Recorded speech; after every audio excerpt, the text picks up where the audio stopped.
Hi, Hello. good morning. I want to welcome you all to the first one of the various sessions I'm doing of my series called 20 for 20 in 2020. During this series, I'm going to be interviewing professionals that you want to talk to and learn about because these are the people that are going to be helping you make the important decisions in your lives. So I will be talking to attorneys, accountants, financial advisors, realtors, and more. And I think that's going to be something that's very important for you. I'm Ella Newman. I'm a trusted insurance advisor with the Norton Advisory Group, and I help you come up with strategic strategies to help you with other important decisions related to estate, business succession, retirement, and long-term care planning, and other issues related to the insurance matters in your life. Today, I have the honor of interviewing Leslie Levin, who is a special counsel to Cuddy and Feder. And I met Leslie many years ago. I believe we met through some nonprofit work that you might have been doing. I think And, so. and her offices are in White Plains, and I used to live in Westchester, in Chappaqua for many years, worked in New York, but also worked in the Westchester area, and was very involved, as she is, with many very wonderful nonprofit organizations. So, and over the years, my background has always been in estates and trusts and financial advisory.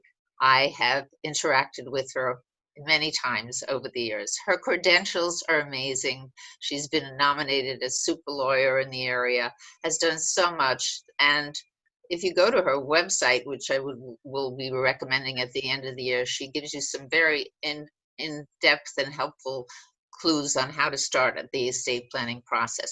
But this morning, we're going to start by going through the 20 questions. And I know she's been busy with balancing family life and COVID and all this. How's it going for you, Leslie? We're hanging in. It's been a crazy year. I can imagine, I can't even imagine how you're doing it all. But it's a challenge we're all facing. So let's start with some basic questions. My first question is, what is the primary focus of your practice? So as a trust and estates attorney, my practice focuses on estate planning, estate administration, charitable planning, elder care, special needs planning. So we really run the gamut of everything on how to take care of someone while they're alive and their family after they're gone. And the firm is a full service firm, so we really have the capabilities of doing it all. That's terrific. That helps. And now, what led you to this career? I bet that's interesting. So actually, I was in law school and I knew I always wanted to be a lawyer, but I had this crisis of conscience in first year of law school that one day I wanted to grow up and be a mommy. And how can you be in court arguing before the judge when you have to go drive carpool? And so I said, what am I going to do? And around that time, my grandfather passed away. And I happened to be standing at the right place at the right time during Shiva and heard my dad and his brothers talking with the trust and estates attorney. And the attorney basically said to them, don't worry about anything. That's my job. You take care of your mother and I'll take care of everything else. And I said, oh my God, what kind of law is this? You know, who talks like this as a lawyer? All I knew was on TV with all the litigators and LA Law and Perry Mason and all those things. So I'd never really been exposed to this kind of area. I found out it was trust and estates, managed to get an internship splitting between litigation and trust and estates the following summer. And the rest is history, and was lucky enough to be able to start my career right out of law school in trust and estates, and had a love affair with it ever since. I love helping families, and I love that I can come home at the end of the day and tell my kids what I did, or now I'm home with them all the time, but that they see me helping people, and it's about working with families. And that's something that, in addition to teaching them the importance of working and work ethic, I can also pass along the importance of helping others, and that your career can do both. That's really so meaningful. That really makes a lot of sense. And how did you wind up in this specific firm? So I had been working in the city. I came out of big law in the city, and we moved to Westchester. I was originally from White Plains, and now I'm back in White Plains. I've come full circle. In fact, I'm about a minute from my house where I grew up, where my parents still live. And the commute was killing me. I had 3 kids under the age of 4, and you get that call from daycare, somebody's sick, come pick them up, and then I'm looking at train schedules, and it just wasn't working. So my husband played basketball at the synagogue, and one of the partners of the firm, Josh Grauer, who we've known forever, Jason was telling Josh how miserable I was with the commute and the kids and everything. And Josh said, I think we're hiring. So I came in and I met with Neil Rimsky and Ken Dubroff, who are partners in our Trust and Estates department. Neil and I have known each other forever. He was a neighbor of mine. So as soon as I walked in the door, I immediately felt at home.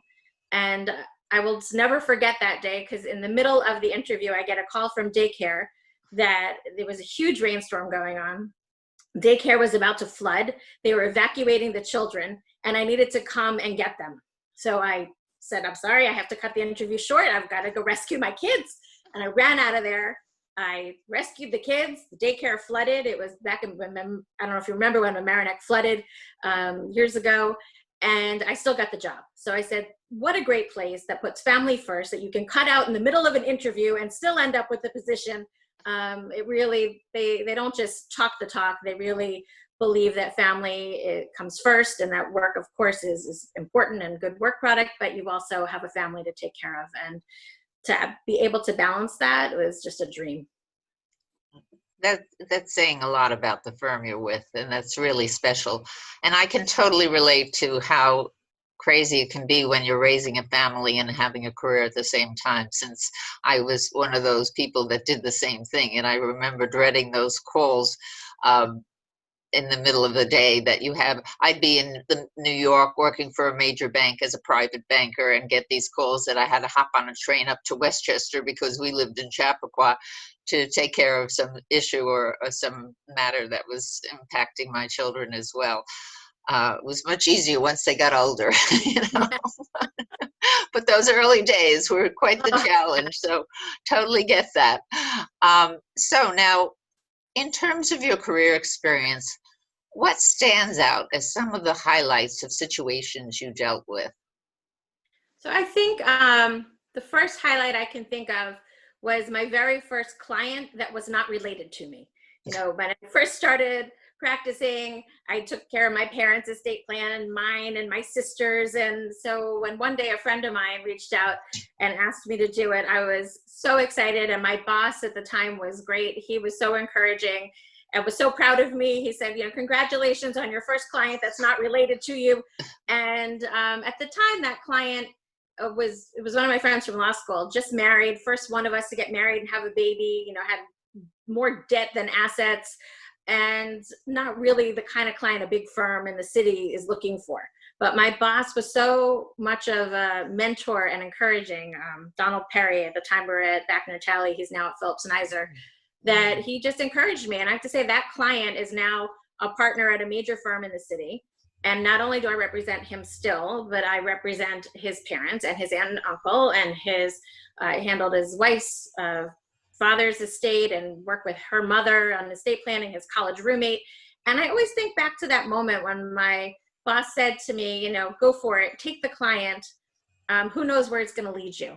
And if I had turned that down and said, it's not what I'm looking for, I only want lots of zeros, this whole book of business that originated from that and the experience of working with his family, I would have missed out on. It was great when I was at his son's bar mitzvah and I knew like half the guests because they were all clients.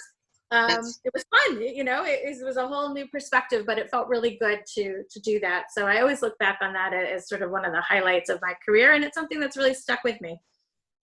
Well, that's, again, quite meaningful and special in the way you've dealt with that and how it led to so many important things and those strong relationships and the trust that they obviously have in you. Now, give us a broad scope of the types of clients you tend to work with. What are some of the categories of businesses or backgrounds or areas? It really runs the gamut.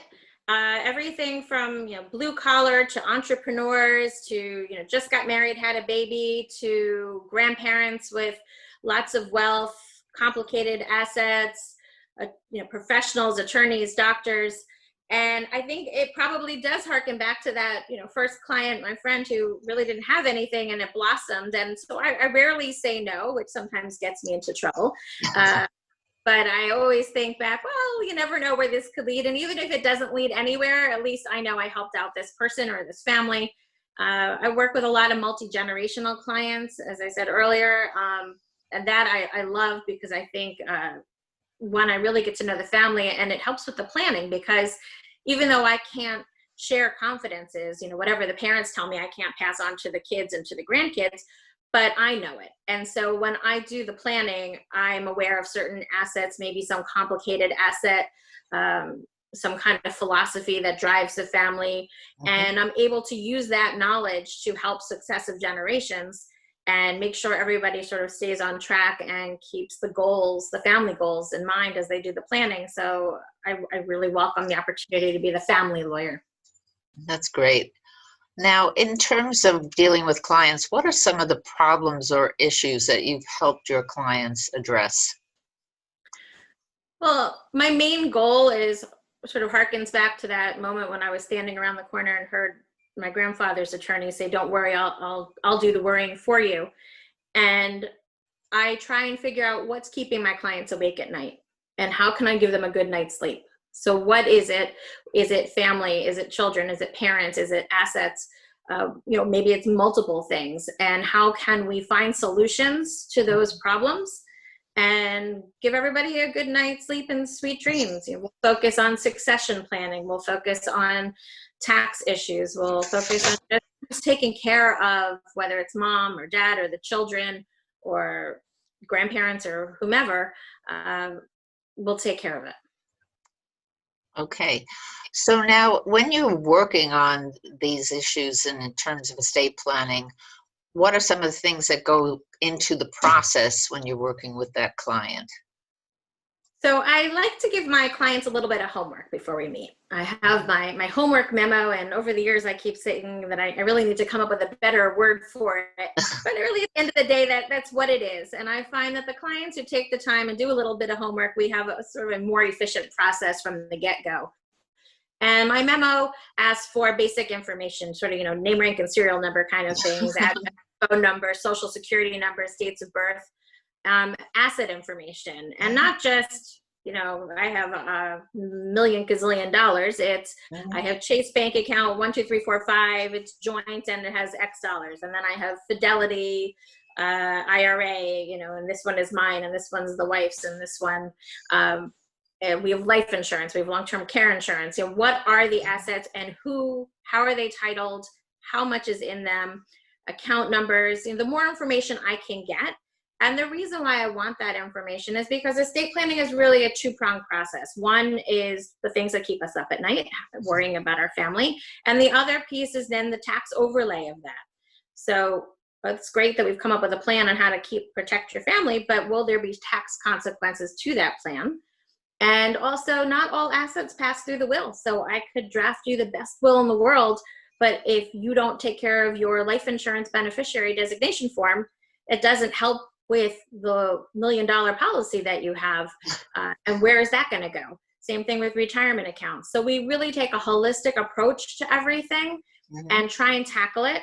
And I also tell clients, don't be married to the memo. It's a tool. So if you prefer to just give me statements, or if you have some Excel spreadsheet, or you like to handwrite things, I don't care. This is just so you know what I'm looking for, so we can have a meaningful discussion. And I'll also ask probing questions. So who do you want to be a guardian of your children? Do you want assets to go to somebody outright? And they're not going to necessarily have all those answers, but at least they're starting to think about it. So when we sit down at the table, or we Zoom these days, and I ask them, they're not like deer in the headlight. It's not the first time and they've never thought about it. So now we can discuss the pros and cons. Should Uncle Bob be the guardian? What's the pros and cons of that? Should he be the trustee? Should he be the executor? Should he make healthcare decisions? What do we do? And This way it can be more efficient. And truthfully, sometimes part of the reason for delay in document production is I'm still missing Uncle Bob's telephone number and I can't give you your healthcare proxy because you still haven't given me his phone number. So if I start with it on day one, that problem is solved. Right. It's quite logical. Makes sense. Now, if you have a client who has decided to set up some trusts, do you help them with the funding of the assets to their trust? So it depends. If they want our help, we're happy to help. Certain assets they can't do on their own, and they really do need a lawyer to help them through it. Other assets they can do on their own. So for example, if we're putting real estate into trust, typically we're going to prepare the deed and the related transfer documents and do that. If it's a partnership interest or an LLC interest, we're going to do those assignments and make sure we have consents and review all the agreements and take care of that. If it's a bank account though, maybe they want to go to the bank themselves, open the account, transfer the money, and they feel they can handle that. And other times, even for those kinds of transactions, they still want our help. So we very much discuss what needs to be done with a particular asset. And do they want us to do it? Do they want to do it? If they're going to handle it, we make sure that we're in the loop, that we know it was done so we can check it off of our list. We don't want to leave it hanging out there and risk that we did all this great work. We created a trust and nobody ever funded. You do tend to hear that a lot of times from attorneys, that people set up the trust and never get to fund it. Right, very, very much the case of what happens. So it sounds as if you actively help them execute their plan. Is that pretty much the case? And with life insurance, I'm sure as you see, we'll work with them if they're assigning a policy to the trust. So we'll make sure to tell them, get those forms from your agent. We'll help them fill out those forms. We'll even file those forms with them, because sometimes, especially if we're doing some kind of customized beneficiary designation, maybe instead of putting in a trust, we're doing something else. There might be issues. It might be a wording issue. Maybe we'll seek pre-approval and work with the agent, work with you in order to make sure that before the client even signs it, we know this is going to work and it's not going to be a problem. So wherever we can make things easier and take the stress off, we'll offer to do it. That's great. And it makes it so much better for people like me who are in the insurance field and work with attorneys like you to get that type of cooperation going on. Just makes it a much easier and smoother process to be all engaged in the same process.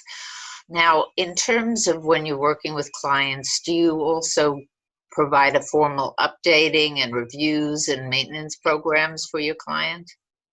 Yes and no. So for clients where I've sent the drafts and then they sit on the drafts, which I would say 99% of my clients do, because everybody thinks as soon as they sign their will, they're suddenly mortal. And until you sign, you're immortal and you're going to live forever. So I assure them, I said, I haven't lost anybody at the table yet. The act of signing your will does not mean a death sentence for you. But that being said, we have a series of letters we send out of reminders to give them a little nudge and say, all right, remember, you're sitting on those. Let's talk about the open issues. What can we do to get this completed? For clients who have completed documents, I remind them that when they do their income taxes, I recommend that they dust off their estate planning documents and give them a well baby checkup, and to reach out to me either by email or by phone to say, hey, we had another baby, or our assets changed, or somebody passed away or moved to Timbuktu or whatever. Do we need to make a change? And then we'll take it from there. Well, that sounds like a very meaningful and important way to approach things with a family, since obviously we all go through changes and we want to know that the documents we put in place are going to stay up to date through those changes. So what is it like to work with you initially and in the long run? So I try and develop a very familiar relationship. I don't want it to be a formal, stuffy process. I find the more commonalities that we can find, whether it's career, children, locality. I was just having a conversation the other day with someone about Baltimore, which is where my family's from, and all the people we knew in common, and all the synagogues that we knew, and all the, of all places, all roads lead back to Baltimore. And I find that once we develop a relationship, then it's easier to get that information and to really find out what's driving the plan. Because if it stays as sort of a very, arm's length transaction, then it's sometimes difficult for the clients to open up and to really say what's on their mind and the things that really are keeping them up at night. They feel uncomfortable. So the more I can put them at ease, that they can trust me with their family drama, frankly, and open up those secrets and really get into it, because the plan is only as good as the information I have. So if I don't have all the facts, I'm not giving you the best plan possible. So we try and have a comfortable relationship with each other, always, of course, professional and maintaining confidentiality, but at the same time, we want it to be very comfortable. Well, that sounds like a comfortable and important way to deal with your clients. Now, in terms of your firm and yourself, how do you determine your fees and what do you include in that? So Cuddy and Feder sets the rates, and periodically they increase them as any firm does. Mhm. And paralegal rates are about half of attorney rates. We bill hourly. So when I staff a project, I try to be very mindful of that. My clients are families. They're not some giant corporation with an endless deep pocket. Whatever you're paying me, you don't have to put food on the table or pay the electric bill. So I try and put myself in that position as well, and try and build in efficiencies. That homework memo helps to build in those efficiencies. And if we're transferring real estate, as we were talking about before, I'm going to have a paralegal do that. It's more efficient. It's cost effective. If I'm drafting a healthcare proxy for someone, my assistant will truthfully type in the names and addresses. You're not going to pay me at my hourly rate to type in a name and address. Of course, I'm going to proof it, make sure she put the right name and address in. But the actual physical labor of it, it's not right to pass that along. So we really are very mindful of that. And where we need expertise, though, we're not going to cut corners. If I need to talk to another attorney because we have a business or a real estate issue in this estate, I'm gonna walk down the hallway and I'm gonna have that conversation, and then we'll figure out what's appropriate to bill the client in terms of the expertise that was used to develop the plan. And that's why, frankly, they're coming to Cuddy and Feder for that expertise. Mm-hmm. Right. It's good that you have all that available and you're mindful of it. Now, what are some of your experiences in mitigating or dealing with estate taxes? So as I discussed before, we have this two-pronged approach to estate planning. So once we figure out what the plan is based on the philosophy of the client and what their worries are, then we'll figure out the tax implications of it. And one thing I always tell my clients is this is not a law school exam. You are not John and Jane Doe, and we are not looking necessarily to save every single penny of estate tax, because sometimes the plan dictates that maybe we want to have a plan that maybe might trigger estate tax, maybe on the state level, not the federal level, or maybe there's a capital gains tax issue that we're looking at, or an income tax issue that we're looking at. And we weigh the pros and cons of, if we follow this plan, it's going to lead us to this sort of taxable situation. If we make a tweak in the plan, maybe we avoid a tax, but now we've tweaked the plan. So, and weigh the pros and cons and see where they come out. And one family might choose one thing and another family might choose another. I'm a really big believer in educated decisions. The more education I can give to my clients, they can make a sound decision, and then we all know it's the right decision. And it doesn't matter that a different client would make a different decision. That's what's right for them. And so we'll incorporate trust, and we'll incorporate flexibility, and we'll do what we can. The tax laws are ever changing. People's assets are ever changing. I wish I had a crystal ball. I keep saying I want one for my birthday. Nobody's given me one yet. And until I get one, the best I can do is build in as much flexibility into a plan, so that way the plan can work regardless of what's going on in the world. Well, we certainly have a changing world or potential for it, so that makes sense as well. What do you include when you're creating an estate plan? Do you do wills, trusts, life insurance? What else is involved? So wills, trusts, life insurance. We do beneficiary designation forms for retirement accounts as well. It's a big piece of it. Healthcare forms, powers of attorney. Sometimes we need to do agreements. Maybe we're creating an LLC, so we're doing an operating agreement. Maybe we're transferring real estate, so we're doing deeds and other transfer forms. So really taking a holistic view, looking at all the different kinds of assets, seeing what the needs are. Are we developing a business succession plan? And just not necessarily even agreements, but just the plan itself, helping somebody identify that, helping them identify who the contact people are for businesses when there are a lot of partnerships involved, and making sure that we have all of those agreements, everything's been reviewed, because what if that particular partnership doesn't allow transfer to the spouse? Then it's great. I just drafted a will that left everything to the spouse, but if this partnership has a prohibition against it, what are we going to do about that? So maybe we need amendments. So we really look at everything. We'll do some simple prenups as well. I'm licensed in both Connecticut and New York, so we'll handle things for clients in both Connecticut and New York. We work with an attorney down in Florida, so we'll get into some Florida documents too, working closely with an attorney down there. So we really just see what the client needs, and if they need something from another department, then we're again walking down the hall and looping in our team. And it's really a team approach at Cuddy and Feder, and that's one of the things I just really love about working here, is that it truly is collaborative. That's terrific. Now, what are your views on revocable living trusts? I think there's a place for them. I think depending on where you live, it's going to drive whether or not you're walking in the door saying, I want a living trust. Certainly retirement states, New England, they're going to lean towards revocable trusts. In New York, where probate isn't really so awful, and where we don't have continued court oversight of testamentary trusts, those are trusts we create in wills like in other jurisdictions, it's not as necessary. Sometimes it's important because we're concerned about a possible delay, that even though probate isn't so long and arduous in New York, that maybe there's a reason why we have to have a quick turnover of assets after the first person dies. Mm-hmm. And so we need a living trust. Maybe the client needs help in managing their assets. They're elderly, maybe they've been diagnosed with something. We see the writing on the wall. Maybe we feel a trust might be an easier way to go than using a power of attorney. So we'll weigh the pros and cons of, in this particular circumstance and for this particular client, does it make sense?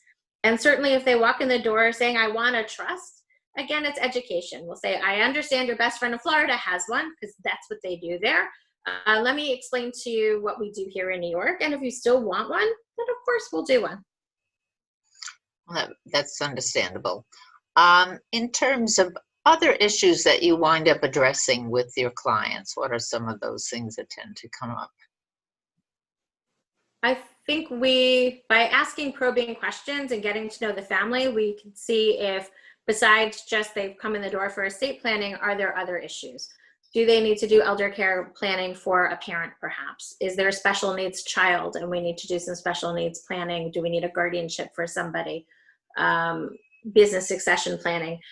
Can we utilize the expertise of our other colleagues with regard to real estate holdings, or land use issues? Is there potential litigation? One of the things I like to do is avoid litigation, and we will try and draft and avoid certain circumstances. But I just had a conversation with another one of my colleagues yesterday where we see that there is a situation, it might develop into something. There are two trusts dealing with a piece of real property. We can see that perhaps this is going to take the appropriate time to loop in our litigation colleagues on this matter. Again, mindful of costs. We don't want to prematurely start adding to the bill and having detailed conversations when it might not head to litigation, but at the same time, we don't want to be caught with our pants down either. So let's be protective. Let's be on top of it. Let's watch it. Let's see. Let's loop in the right people, have people waiting on deck. So that's sort of how we do it. Mm-hmm. Sounds good. How long will it take to complete an estate planning project, approximately? Again, it depends. A lot of these things depends. certainly I can turn something around in 24 hours if I need to. Not my first choice, and certainly, truthfully, not the first choice for a client either. Nobody wants to do something under the gun. You really want to have time to sit and think about things, but sometimes it's unavoidable. Mm. So certainly we always ask, is someone sick? Is somebody at risk? We had, in the beginning of the pandemic, we had a lot of doctors who were coming in. They were panicked. They were going to be working with COVID patients and were very scared that, God forbid, they catch it and something happens, especially at the beginning of the pandemic, before we had a lot of information and knew how to keep people safe. Then we were churning out those documents as fast as we could, because these doctors on our front line were so stressed and so worried that it was the least we could do to make sure that they were okay.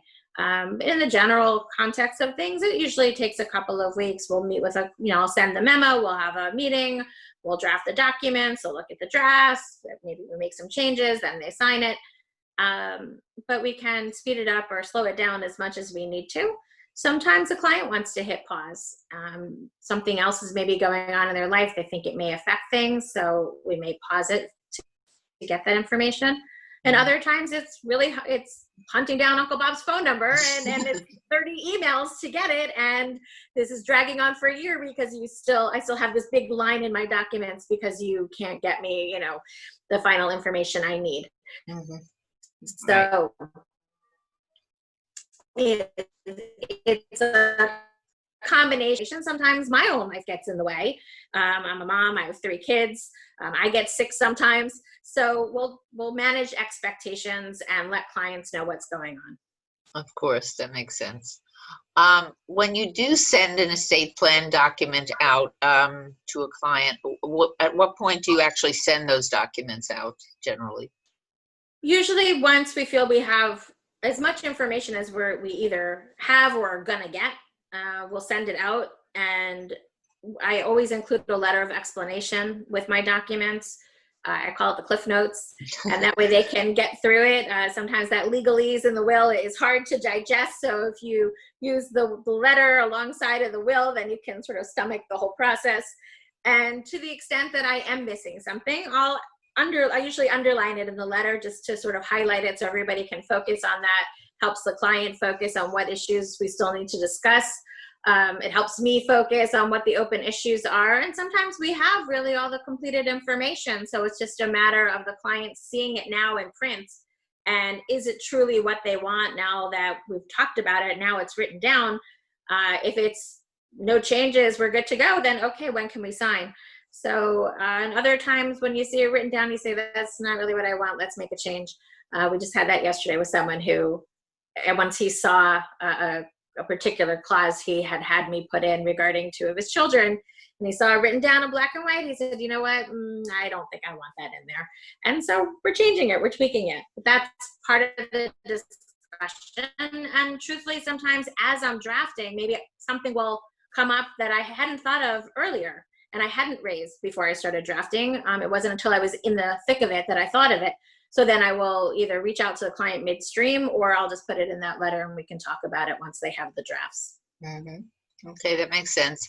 Now, who in your office would discuss your client's issues if you're not available? So as I said earlier, we have a real team approach. So we are all very collaborative. And if it's an estate, then I've already staffed a paralegal on it, and the client is already in daily contact with our paralegal. I find it's much more efficient, some of the estate work, to be done by the paralegals and the attorneys. Of course, I'm overseeing everything, but the day-to-day work, there's no reason why one of our great paralegals can't assist the client. So the clients know they can always reach out to my assistant. My assistant, Rena, is on top of everything. She is so organized. It makes my life so much easier. So she always knows who's working on something, who else can help. And during this pandemic, we actually have daily team meetings, so that way everybody knows what everybody's working on and who can help and who can assist. It's hard. We're partially in the office, partially home, and how can we keep things moving? Earlier this year, I actually was out for a couple months following surgery for a broken leg. And during that time, the other attorneys in the department and the paralegals stepped up, ran the show, looped me in when they needed me. And for the most part, everybody could leave me alone to recover. But if there was something they couldn't handle, they knew how to find me. So we really talk and communicate. Well, that's very good. I got to find out more about that when we talk offline. But now, speaking of offline, what can you tell our audience about yourself that they cannot find on the internet? I'm an open book. I'm very transparent. I leave it all out there. But probably back in the day, I was a competitive figure skater. I was captain of the cheerleading squad, and I take those experiences and I sort of channel it into life today. So I'm very much a go team go. That cheerleading spirit's there, and I guess from skating, if you fall down, you got to get back up, and that's a life lesson that carries over to work and everywhere else. So it's that competitive spirit really drives me to always make sure my documents and my work product are the top and the best, and I'm always improving. And how can I deliver the best possible product, because I don't want to be second, I want to be first. So Right. but I have a feeling, since this was all pre-internet, there's no pictures or videos out there, hopefully. Okay, well, that is truly outstanding. It was a pleasure going through this. That was my last question, but I think it's great that you did this. I want you to tell the audience how they can reach out to you and how they can contact you. So I work at Cuddy and Feder, and you can find us on our website, which is cuddyfeder.com. I can be reached in the office at 914-761-1300, and by email at llevin@cuddyfeder.com. And that's CUDDYFEDER. And that's, the email, phone, they'll find me. That's wonderful. Okay, so at the beginning, I was talking about there's some important things that people have to think about when they are dealing with their insurance. And what I'm going to mention is the fact that we are we're in the fourth quarter and we're heading towards the end of the year. And as we know, we're in the middle of an election cycle, and there are a good chance that we may be seeing some changes next year. As a result of all this, we really need to sit down and review insurance holdings that people have. Also, with the economic environment, we're in a very low interest rate environment, and that is making an impact on the insurance carriers. And they are looking at the products that are existing out there, as well as new products that they're putting out there. So if you haven't looked at your portfolio of insurance holdings, it's crucial that you do so, the sooner the better. And I'm offering a complimentary fiduciary review of your insurance holdings, and we can conduct a review virtually, of course. And you can reach me at ella@nortonadvisorygroup.com, and we can do that there. In the meantime, I really recommend that you go to our websites, go to Cuddy Feder and look at Leslie Levin's background. She has an amazing background, and it's all out there on her website. And go to nortonadvisorygroup.com as well to see more about my organization and my background. And also, we're going to have other sessions of 20 for 20 in 2020. So I'm hoping you'll come back. I'm going to post these interviews on LinkedIn and potentially other websites. And it's a very difficult time we're going through. So I wish everybody good health, and things will be good eventually. And we have to hang in there, of course. And we are in a very important time in our country's future and history, so everybody has to go out there and be sure to vote. And thank you again, Leslie, for your time. And with that, we're going to say goodbye to our audience and look forward to the next session. Thank you again. I appreciate it. Thank you.